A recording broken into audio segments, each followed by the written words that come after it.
Startup 1994 की गर्मियों में मस्क और उनके भाई किम्बल ने बनने की दिशा में अपना पहला कदम उठाया। ईमानदार से भगवान अमेरिकियों, वे देश भर में एक सड़क यात्रा पर निकल पड़े। किम्बल कॉलेज प्रो पेंटर्स के लिए एक फ्रेंचाइजी के रूप में काम कर रहे थे और अपने लिए अच्छा किया। एक छोटे से व्यवसाय के लिए क्या राशि चल रही है।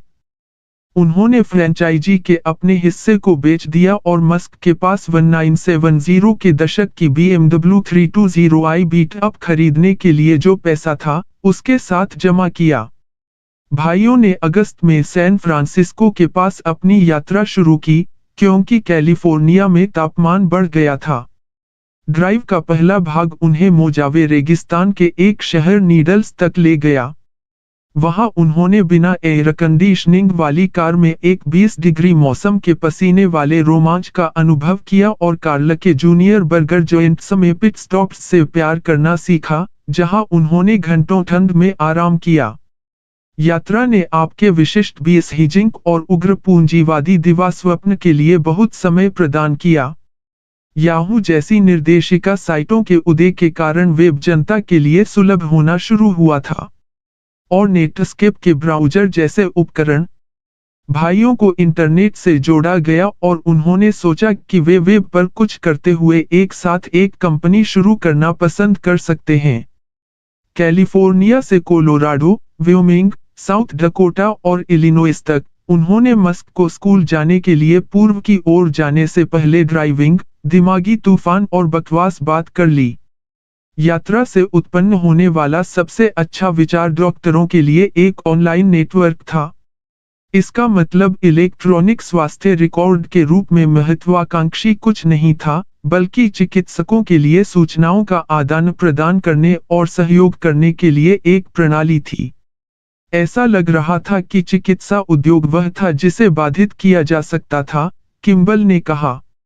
मैं बाद में एक व्यवसाय योजना और उसके बिक्री और विपणन पक्ष पर काम करने गया, लेकिन यह उड़ान नहीं भर सका। हमें यह पसंद नहीं आया। मस्क ने उस गर्मी के पहले हिस्से को सिलिकॉन वैली में बिताया था, जिसमें एक जोड़ी इंटर्नशिप थी। दिन में, उन्होंने शिखर अनुसंधान संस्थान में काम किया।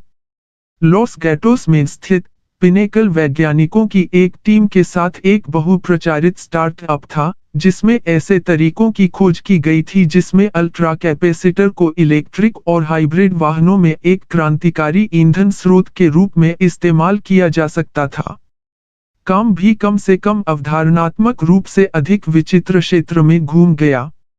मस्क इस बारे में विस्तार से बात कर सकते थे कि स्टार वार्स की परंपरा में लेजर आधारित साइड आर्म्स बनाने के लिए अल्ट्रा कैपेसिटर का उपयोग कैसे किया जा सकता है, और किसी भी अन्य भविष्य की फिल्म के बारे में। लेजर बंदूकें भारी ऊर्जा के दौर जारी करती हैं, और फिर शूटर बंदूक के आधार पर एक अल्ट्रा कैपेसिटर को बदल देगा, जैसे गोलियों की एक क्लिप को स्वैप करना, और फिर से विस्फोट करना शुरू कर देता है। मिसाइलों के लिए बिजली आपूर्ति के रूप में अल्ट्रा कैपेसिटर भी आशाजनक लग रहे थे। वे लॉन्च के यांत्रिक तनाव के तहत बैटरियों की तुलना में अधिक लचीले थे और लंबे समय तक अधिक सुसंगत चार्ज रखते थे। मस्क को पिनेकल के काम से प्यार हो गया और उन्होंने पेन में अपने कुछ बिजनेस प्लान प्रयोगों और अपनी उद्योगपति कल्पनाओं के लिए इसे आधार के रूप में इस्तेमाल करना शुरू कर दिया।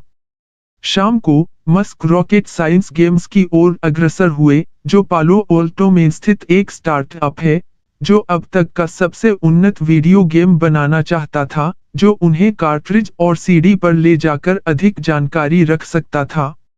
सीडी सिद्धांत रूप में उन्हें हॉलीवुड शैली की कहानी कहने और खेलों में उत्पादन की गुणवत्ता लाने की अनुमति देगी। नवोदित सभी सितारों की एक टीम, जो इंजीनियरों और फिल्मी लोगों का मिश्रण थी, काम को पूरा करने के लिए इकट्ठी की गई थी। टोनी फडेल, जो बाद में ड्राइव करेंगे।